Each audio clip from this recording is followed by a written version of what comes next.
and here they come.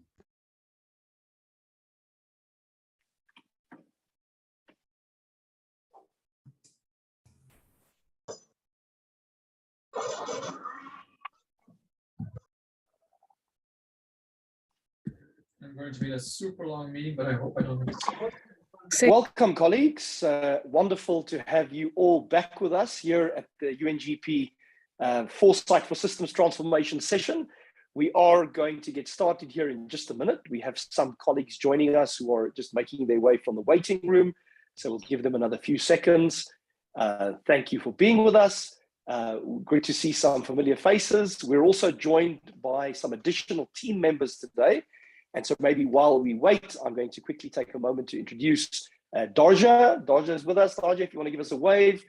She's going to be assisting us from a facilitation point of view, as well as Iman.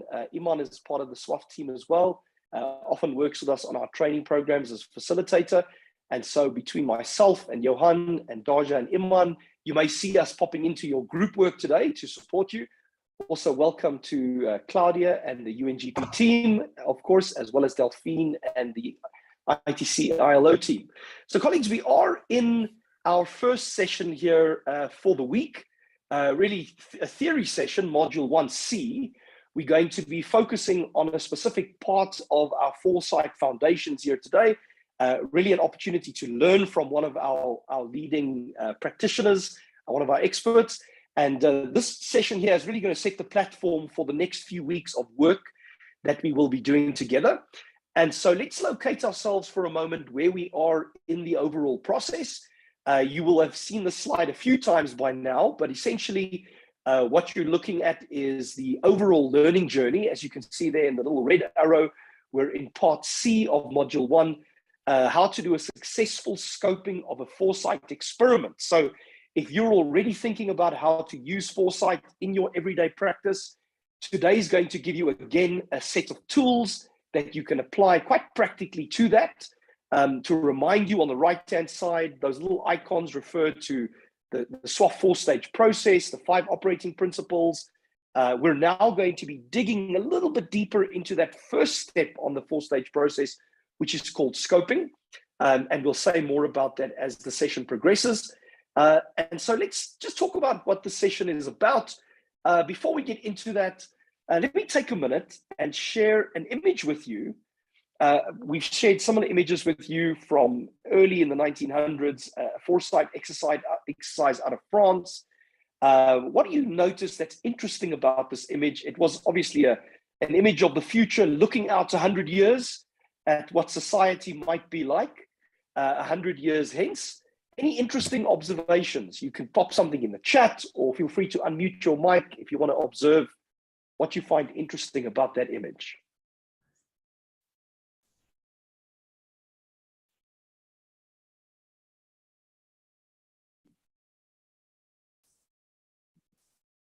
Who would like to venture an observation? Someone says, Gabriella says no cars. Gabriella, absolutely right. Some kind of sort of public transport bus, interesting bus. It looks a little bit like a Tesla Hyperloop vehicle, but on wheels, right? Someone else says driverless bus. Thank you, Martin. Women still in their house and men working. So you see there in the door frame at the back, the wife greeting her husband on the way to work. So maybe something about gender inequity being assumed to be perpetuated in society. You see the working man there with his briefcase.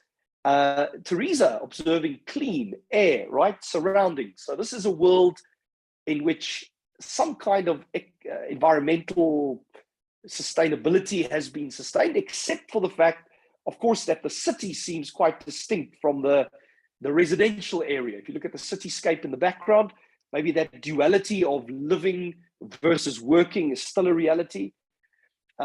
Caroline saying design rather than true innovation. Caroline, you want to unmute briefly and tell us what you're thinking? Design rather than true innovation? Hi.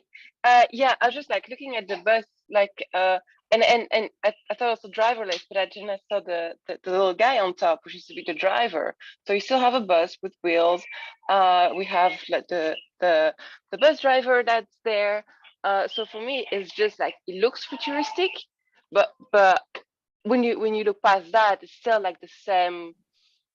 It feels so like the then current thinking seems to be solidified. It's just kind of like with a futuristic shapes. That's the feel that I got from that.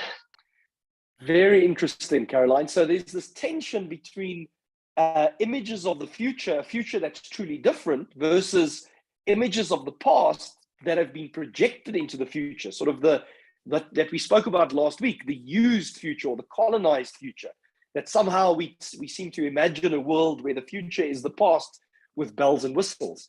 And so let's move on from there and begin to get into our session. You would remember we touched on the futures triangle and the pace layers. We would encourage you to go and revisit those. Some of you have already started using those in your own experiments or your group work. We are, as I said, getting into the first step of the 4-stage process today, really getting deeply into scoping. And so we're going to begin to understand how to scope a foresight experiment. And we are at the start of what we've described previously as the divergent phase of the process getting increasingly more complex and informative. And we're quite a long way off from the convergent phase, where we start to close out the project and really get to the nuts and bolts of what are its implications. And so I see that my slides are taking a minute to update online. Might be that the network's a little bit slow. So in a moment here, you're going to see a slide referring to the divergent and the convergent phase, which we have spoken about previously. And then there we are, I think it's come up. And so you can see there, we're right at the start of the divergent phase, where we're increasingly thinking about more and more information, more data, more complexity. And the scoping phase is really the start of that. And then importantly, number of learning points that are central to our session today. At SWAF, we designed Foresight for purpose, complexity, and participation. So we're committed to Foresight that is not just about information generated in some back room, but really purposeful Foresight that takes care of the complexity involved, and doing so with participants, diverse voices in the room, but also that Foresight differs from forecasting and more linear processes. We spoke about that in module 1A and B, and that conversations about the future can be deeply political and personal. And so there's an element to which Foresight is inherently subversive. It's done in order to bring about change. And so that's quite important, that effective Foresight practice can be used to lever impact in strategic planning and organizational change or systems change. And then, of course, change takes time. That this is not something that is done quickly or easily. It's really challenging, and that change of that magnitude that you refer to does take time. Just to recap here, what we covered in this foundational module, we're really focusing on how to think like a futurist, how to understand and scope a Foresight project. That number one there is quite central to what we're going to cover today. How to design a project for the context in which we are delivering that project. How to be aware that Foresight can be used to create impact and change, and how to do that. And then lastly, really understanding the stakeholder terrain in which that Foresight is going to be delivered. And these are so crucial to the success of a Foresight experiment or a Foresight project. Now, I want to introduce to you in a moment our faculty for today, the Executive Director and founder of the School of International Futures, Kat Tully. But before I do, let me just touch very briefly on two quotes that sort of lay the foundation for what scoping is all about. The first one is by the Foresight guru, Jim Data out of Hawaii, who says, organizations focus on issues created in the past, and you are helping them to move beyond this to understand a new reality. So there's this tension between the past and the future. And then Eshanti saying, avoid the trap of interesting but not useful. So it's so easy to do interesting Foresight, but that doesn't go anywhere. And then people say, well, what's the point? And so to get us into that journey of how to do this well, let me introduce Kat Tully. Kat and I go back quite a number of years, have worked on multiple projects all around the world together. I'm always inspired by Kat's energy and her curiosity, but I guess more than anything else, her desire to use Foresight to make a difference in the real world. And so Kat, thank you for being with us. We look forward to the session. Over to you. Many thanks indeed. And perhaps I'm going to share my screen if that's okay. Shall I try that? Let me see whether that works. Is that okay for everybody? We can. You can see me. Okay, that's great. Okay, well, a very good morning, good afternoon, good evening to you all. It's my absolute pleasure to be here to talk about something that I think is really, really critical, and it's where the magic of Foresight really comes out, which is scoping the work. And I think what really summarizes the magic of the power of this scoping stage is a quote and a conversation I had with Lord Whakawhenua from Tonga, who shared that when he was doing the Foresight project for his country, it was the point at which they realized that they were doing a Foresight project not for a small island developing state, but for a large ocean state. That reframing in the scoping phase made the work totally transformation. And that, I think, is what the power of a really good scoping process really helps you do. It's where the magic happens, but it's often underplayed. So what we're going to be doing together in the next hour or so is to really, I hope that you'll get out of this an understanding of the importance of scoping and getting a sense of what good scoping activity looks like and what bad scoping looks like too. And also to get a sense of clarity, just demystifying what this looks like, consider some of the elements that make up good scoping and a few tools that you can use. So I'm going to be doing a bit of an introduction, talking about 5 principles and key points that you really want to cover in the scoping phase. We'll have a bit of a kind of simulated case study, a video where we'll kind of work a little bit together, but then right at the end, you'll apply this. We'll have an introduction to a tool that you can use to apply it to the topics that you're working on. So why is this so important? And why do I feel so passionate about the power of scoping phase? Because it's not easy to be the bridge between the present and the future, which is often what the work is that we do in Foresight. And so there's valuable insights about the future that you get from Foresight exercises, but does it add value? Does it create change today? And so the reason why Foresight in the strategic planning process or in the innovation process actually can add value is because it actually connects into the present and it needs to translate into action. This, for example, is something that I did 15 years ago in the UK government, looking at pandemics. If you read this 3-page document, which is open source now, and I can share it with you, it's almost a blow-by-blow description of the 2-year pandemic exercise that experience that we've been through. Now, that was really good at translating into behavior and preparedness for a while, but then it stopped being effective. So how do you ensure that the kind of quality Foresight work that you do really creates change is the question. And so we're often really, if you like, in the middle of Horizon 3 and Horizon 1 as Foresight actors. We're bridging the gap, the present, the past, and the future, just as that futures triangle was talking about.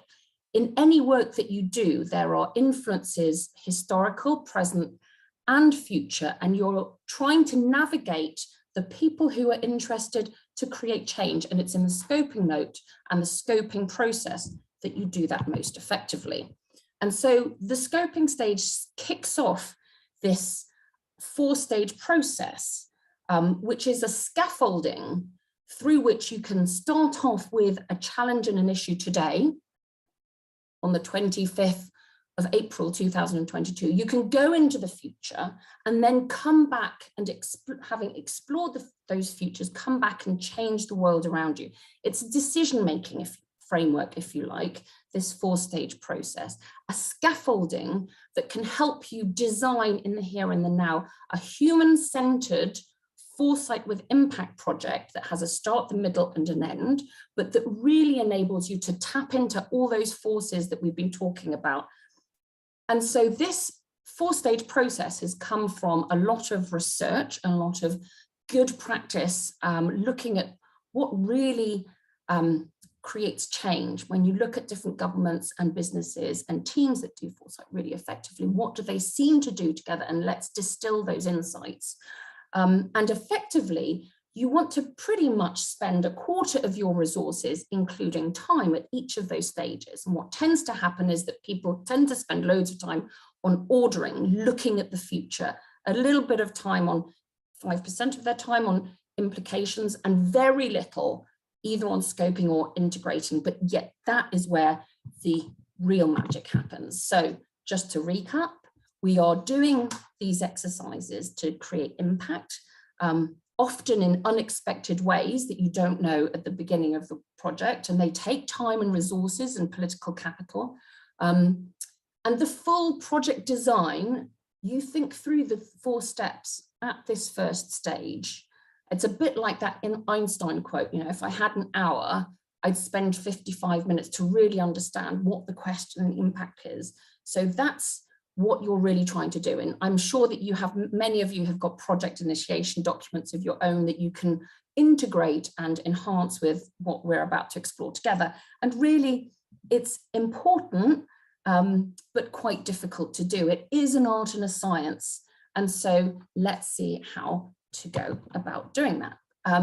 Because what you're effectively doing is identifying in this first stage who goes on this journey with you and how you plan for it to create transformational change.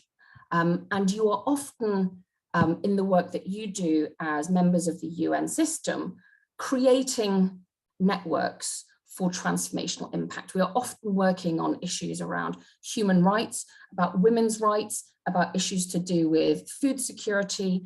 And often we're thinking about how do we weave coalitions for change, so you can bring some of the early adopters together with the incumbents and some of the really long thinking experts and inspirers, and weave them together to create systems transformation. And building that common purpose across that network in the first stage is really important. And what we will be doing at some point, I think in the next few weeks, is introducing you to how network weaving, the domain and practice of network weaving, fits in very nicely with Foresight indeed. So we are starting on this journey together. We are learning how to scope in order to make sure that you set an appropriate question and design for the project that you're trying to do. All of you have got these 7 different projects. You've got your own personal ones. So I would encourage you, as you're listening to what I say, thinking about how might this apply to my collective project, and yet how might I also apply this in my work. So why do we do it? Basically, every single project that I've ever been asked to do could have basically taken 10 years and taken 15 PhD students to work on it. If you're looking at the future of terrorism, if you're looking at the future of Oman, if you're looking at what's happening to mental health of people in Maputo, all of those pieces of work could be as long as or as short as they can. So let's try and design it to maximize the impact, and also to take into account the fact that obviously in very different contexts, different sectors, you have different amounts of time, different approaches, but you want to kind of have a kind of similar approach across the board. So each new situation that you go into requires thinking about the design, about which tools, and about how you can engage the right people. And so this is a systematic process, if you like, to kind of get under the skin of what is the purpose, what's the type of project, and who should be involved in order to get impact. And there's lots of different tools that you can use. We're going to apply a few of them later on today. And picking up on the quotes that Maris just shared, I think there's just really interesting tensions. There's never a right answer on scoping, but what you're trying to balance, because these quotes capture beautifully what we're trying to do in the scoping phase, is we're trying to set the parameters of what we're trying to engage in, so we make sure we don't boil the ocean. And that's Donella Meadows from her brilliant book, fantastic quote. Where do you draw that line? But then both Jim and Ashanti actually had this in an exchange in one of our events. And I think what they really contribute is the fact that, as well as setting parameters for your work in the scoping phase, you need to, as Jim says, it's about reframing. You can't take what people often come with, because that may actually reflect past or present or official or old futures. So this is the opportunity to change things. And of course, Ashanti reminds us of the importance of impact. These are esoteric or nice to have or kind of exploratory conversations.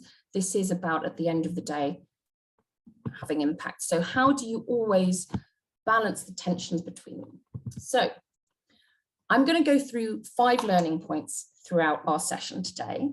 And the first and most important learning point is around getting under the skin of the purpose. When you are doing some work, some foresight work, people very often come to you with quite different reasons for doing that. And, you know, when you're, this is back to the whole impact point, if you like. I like to say that when you're looking at the futures, it's about changing the world around you in some way, because otherwise you'd postpone your exercise to a year later, when you're closer to the futures and have more data about it. So there's something about, you know, understanding why are people in the here and the now putting the time and energy into exploring those futures. And if you understand that motivation, that will hugely help both match the organizational need and take it further to what it really needs. So getting under that motivation is the key learning point I want to communicate. And there is often one dominant reason for doing so. Let's explore each of them in turn. Strategy development is quite a common one. The RCs are doing a 5-year plan or supporting the Ministry of Planning. So ECLAC, CEPAL, a regional body or a country office may be working with the Ministry of Planning to look at their typical kind of strategic planning out. So that would be a regular kind of every 3 years, every 5 years process. Let's also look out as part of that. So that's a very typical approach. And the reason why I'm going into this is because the language and the people involved and the questions that they have are often quite different. You often have the Oman 2040 work that we did, very typical kind of plans. They all fall under strategy development. I know that we've got someone from the Ministry of Planning in Colombia in the room as well. Some really interesting work being taken by different ministries to kind of incorporate foresight as part of their strategy development. There's also risk management. That could be, for example, if you're looking at the future of conflict. Increasingly, some international organizations and think tanks are looking at the future of conflict spaces. So the Great Lakes or Central Asia as conflict systems, and want to see how they change over time to manage some of the risks. Or, for example, with pandemics, the WHO was very interested in kind of going, okay, let's get ahead and think through what some of the mental health implications, domestic violence implications, or issues around refugee camps and health may be as a result of the pandemic. So very much looking from the risk management perspective. Sometimes organizations come together and want to explore the future of their sector. So an example of that is a work we did with a leading energy distribution company in Nigeria, who was really exploring what does the future of a green energy market environment look like out to 2035, and doing it with their competitors and their collaborators, doing it with people in the logistics chain with them, with their communities and users and clients, but also bringing on the international organizations like the World Bank and investors, as well as the government.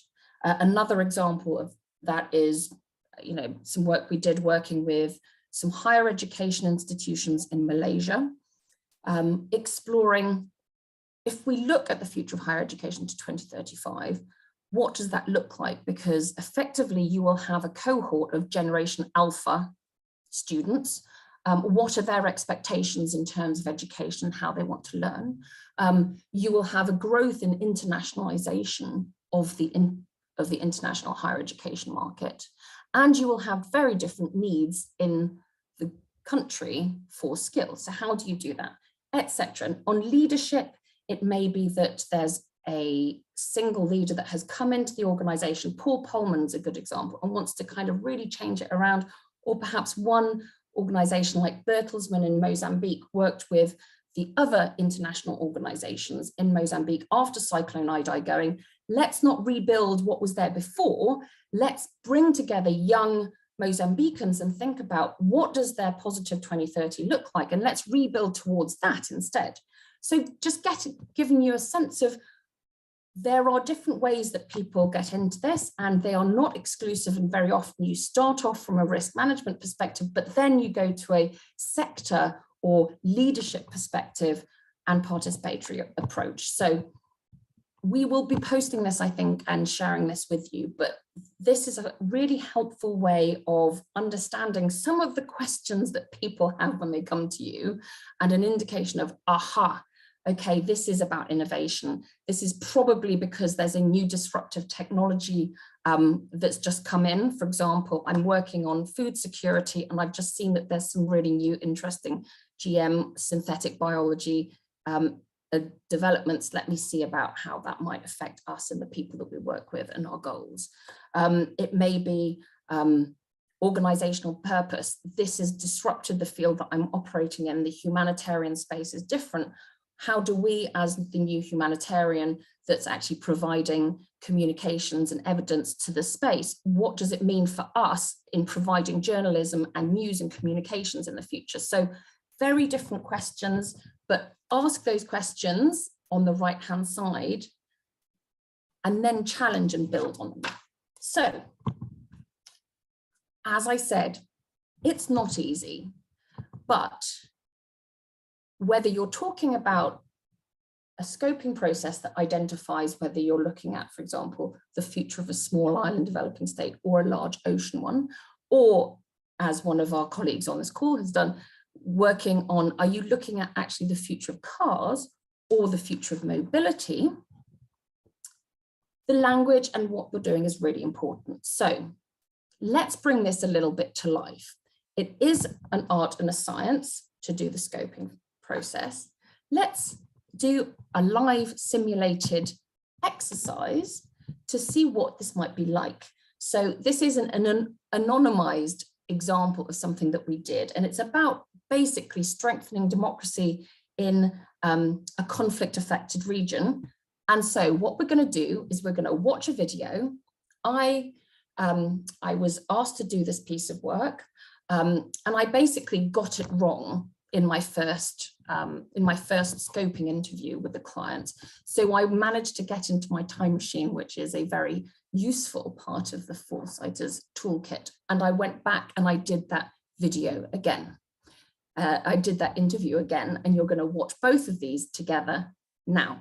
So pay attention, and over to you, Marius, to play the video.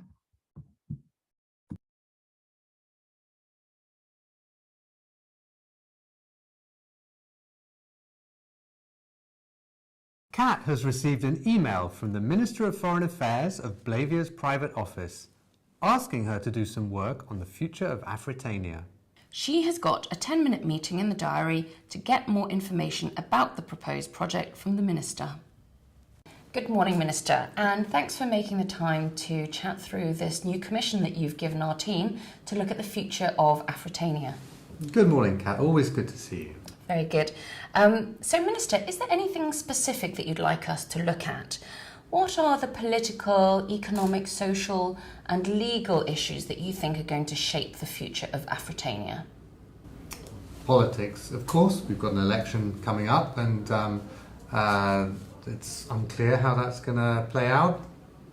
Wider regional geopolitics as well, and economic prospects. It's always very important for the party in power to ensure economic growth. I'm particularly keen to see how the resources issue is going to impact on economic growth and political stability. So to take these into account, we probably need to look out, 10 years, do you think? Yes, I would like to see how these questions affect economic growth and social redistribution, the potential there, but also the risks. Okay, and when do you want the report by? What would you like it to cover and perhaps look like? So I'd like to get a sense of the risks. I'd be interested in looking at the possibility for commercial support and development finance, and in terms of format, standard submission would be fine. Okay, all great. What we'll do is we'll bring in the Department for International Development and Trade and Industry, but are there other partners that you'd like us to engage with? Perhaps even some of our private sector companies that are based in Afritania? That could be interesting. I'd particularly like you to engage with Dortmund, though, and possibly the UN. Okay. Is there anything else? When would you like to see our initial findings? No, I think that's it. 2 months, if that's okay for the report. Fabulous. Okay. Many thanks, Minister. You're welcome, and very good to see you again. Good to see you. Thank you.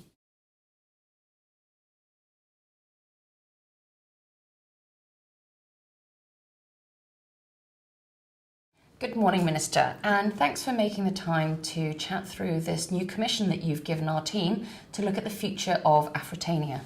Good morning, Kat. Always good to see you. So, Minister, why Afritania? Why is it important to look at this issue now? What's actually changed? That's interesting. You should ask. I've actually just been having a conversation with the Foreign Secretary of Dortmund, and we're looking into the idea that we could both contribute to a shift in policy in the region. Okay, so tell me more then, Minister. What's changing there that you fear or hope might happen, and what's a desirable outcome for you for Afritania? Well, there's a possibility that the political elites of Afritania and Coastal Republic might set aside their differences in order to exploit the commercial benefits from a peace dividend. Okay, tell me a little bit more. There are the drivers of the situation at the moment, in addition to the environmental one, are the fact that the cost of this disagreement is escalating for them.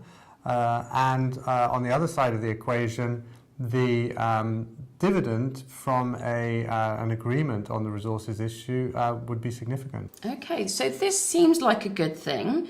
So what's the downside that you're worried about in that scenario? Well, we're worried there may be an elite stitch-up and the benefits not redistributed.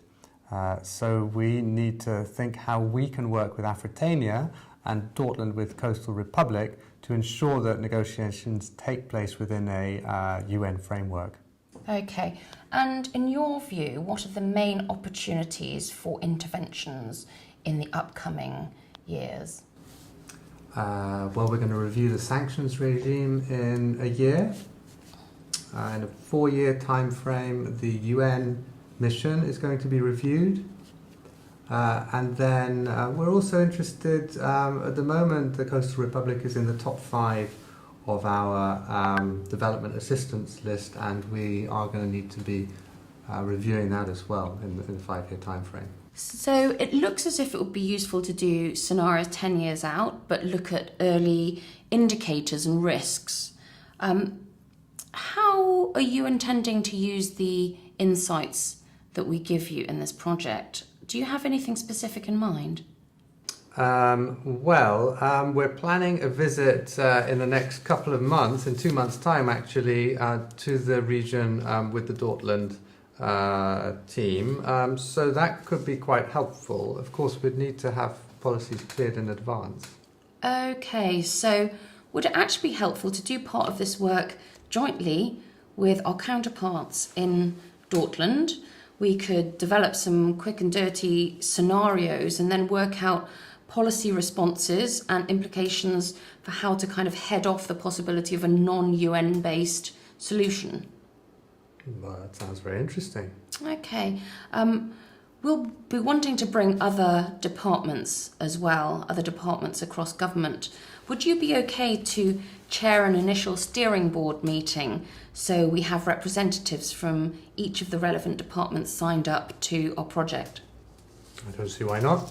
Excellent. I'm also hearing that the regional and UN angle is important, so we'll bring in the representatives for consultation. We also did some separate analysis before this meeting after getting your request, and it seems like the gender perspective might be quite interesting because Afritania have really moved and progressed forward on that regard over the past 5 years. So with your agreement, we'd like to put a bit of an emphasis on that as well. That sounds interesting. Many thanks. So, final question perhaps for you, Minister. What would you like your legacy around this policy area to be?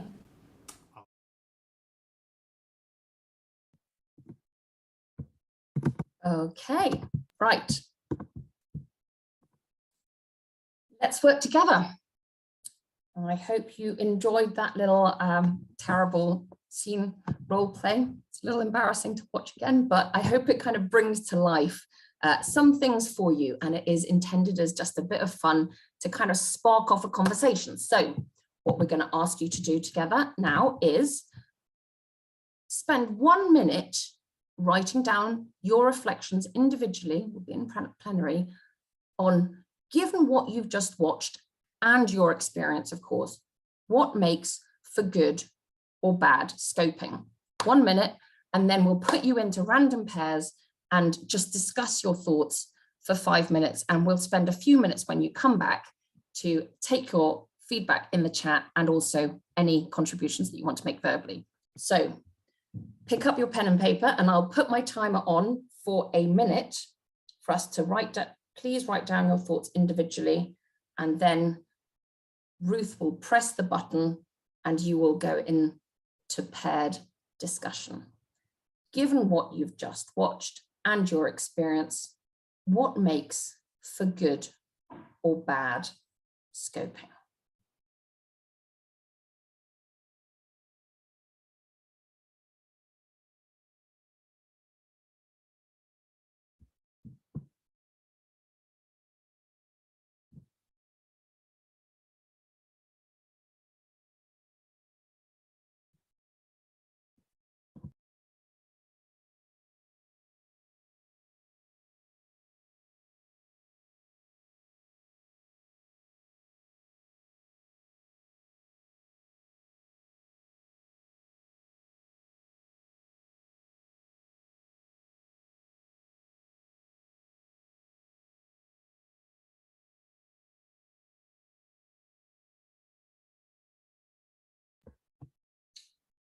Okay, Ruth, please press the button, and in your pairs, please have a discussion to share what you came up with.